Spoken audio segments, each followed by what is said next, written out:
Well, hello. So I just put together how I spent my first day in Abidjan. I left Accra. My flight delayed for about 40 minutes and we got onto the Air Cote d'Ivoire flight. At a point, it was very hazy and very hot in the airline. So I just decided to catch some cruise. And as I tried to sleep, they brought me a coffee and I had to stay awake just trying to catch some of the Ivorian water bodies, and it wasn't too clean but not too dirty as well. And I said, the way this flight is hot, let me see how they land. And one, two, three.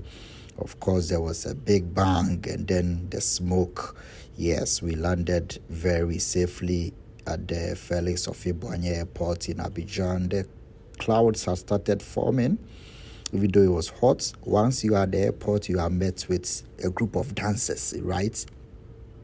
Very animated dancers and winding their waist, young girls, and welcoming you to the big party of the AFCON outside the Felix Ofe-Boigny Airport. And there was the mascot. I said, let me take this opportunity to take some pictures with the mascot. And it was very noisy at the airport, outside the airport. We hit the road to try and find some hotel, and then it was getting dark. They said the Google map was telling me I'm in Kumasi. I said, no, I moved from Accra to Abidjan. Then I saw that there is a Kumasi here with a different spelling. So we got there. And then the next time I had to go and fix my accreditation. It was too long. There was a long queue there fixing the accreditation. I finally got it and hit town. Downtown Abidjan is everywhere is dropped in the colors of La Cote d'Ivoire. The people are very anxious of the AFCON, trying to get some fruits, just like Ghana. Whole lot of fruits line up by the streets, and their streets are very pristine and open, very wide streets, and the flags are waving everywhere. You know, the Ivorian flag, we got to the Felix Ofe-Boigny Stadium, very gigantic. Now, trying to go around the Ofe-Boigny Stadium, the streets are very new. I think these were made for the AFCON, very new streets, and my taxi driver was applauding. Next up, I went to the Palais de la Coteau for the Ghana press conference ahead of the game against Ivory Coast. I was asking Captain Andrew, attending his 8th AFCON, how does it feel? He looked straight into my eyes and said, of course, it feels great. But mentality-wise, this one should be different. We are just hoping that at the end of the day, we find the luck. He's been talking about luck. He says they've worked very hard over the years and the trophy has been eluding them. But this time, the mentality as to win has always been the same. But they hope that whatever they've trained for, they will give their 110% on the field and they will pick it game by game. And Andre was very particular about how these players have sacrificed a lot for the team. Himself having come to the AFCON for the 8th time, and it's on merit. And he would want to achieve something with the Black Stars before he leaves the scene, and he will be praying that that time is here in Abidjan. And so Andre spoke a lot about how committed the players are and how he would want all of them to come together and win it. The next question I posed was to Coach Chris Hilton, and he was asked about this double pivot, 2 defensive midfielders in the game, and he thinks that he knows the team. Ghanaians have complained. He's received same questions in Ghana regarding him deploying the 2 defensive midfielders in the game, further obstructing our attack or curtailing how expansive the team can be. It means that Papa no Nasoade, he still wants to stick to that. Let's see how it goes tomorrow against Cape Verde, who are a very aggressive side and plays a possessive football. Let's see. But Chris wants to insist that the double pivot or whatever that people have been questioning is not about him wanting to restrict the attack, but also gives the team some depth and also provide a shield for his defenders.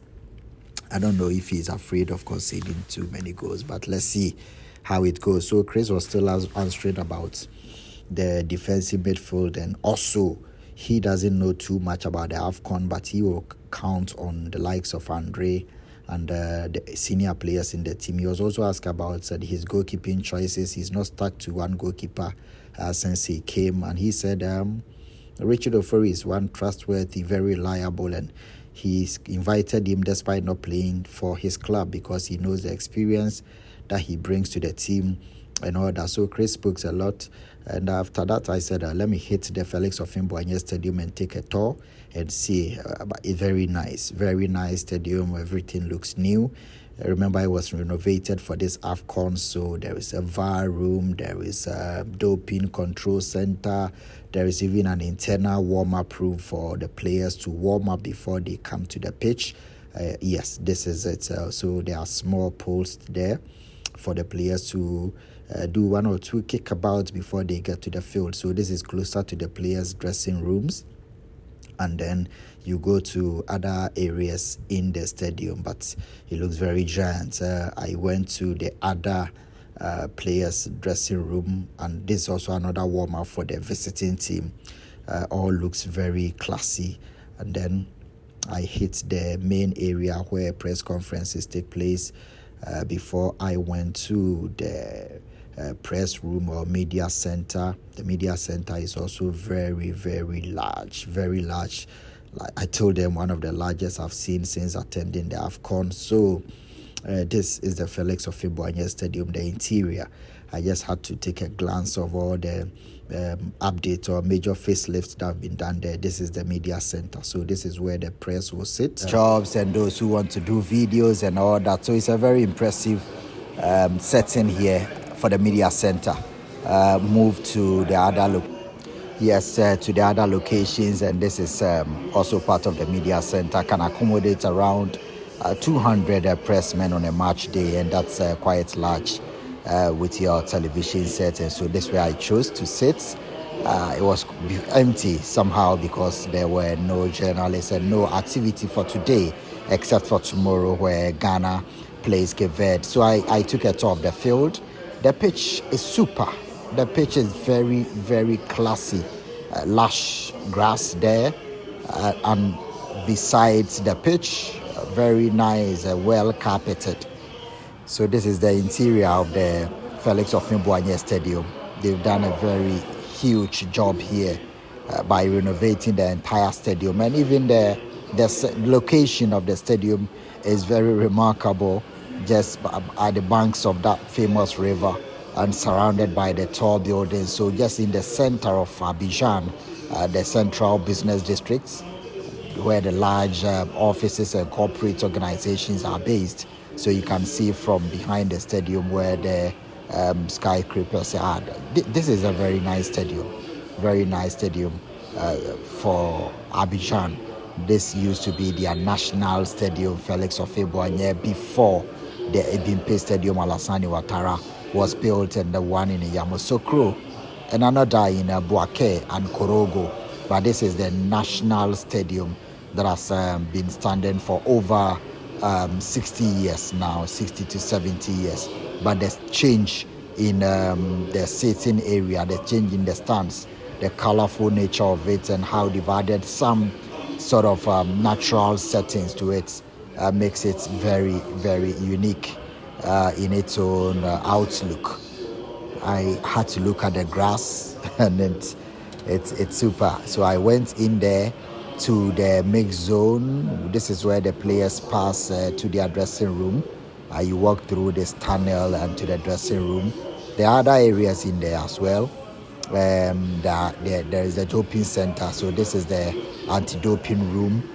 Every modern stadium must have a doping center or anti-doping room where players are picked randomly to be blood tested for or before and after games. And I don't know the nature of the doping center, the Kumasi and Accra Stadium, since it didn't used to be a mandatory requirement when the Kumasi and Accra Stadium were being built. So I don't know, but these are quite some strict requirements by CAF and FIFA now. So this is still the interior of the Felix Ofimboanye Stadium, where a lot of the games here will be played at the AFCON. The pitch, I've spoken about it. It's very nice, nicely cut, and we expect the games to flow when it starts tomorrow. Right. So going through the stadium and the other centers, he came back to the pitch, and the VAR team, the VR team, were there, and they gave me this ball. That's the ball that will be used. So there's a chip in this ball that will be played here tomorrow. Yes, that is it. And still watching Ivory Coast play Guinea-Bissau, and in the press zone, and the fans are cheering. That's a very good game ongoing now, but this is where Ghana will play as well. So yes, you are still watching the Felix Ofibwanye Stadium. Very beautiful, very, very, very beautiful. Yeah, thank you very much for watching.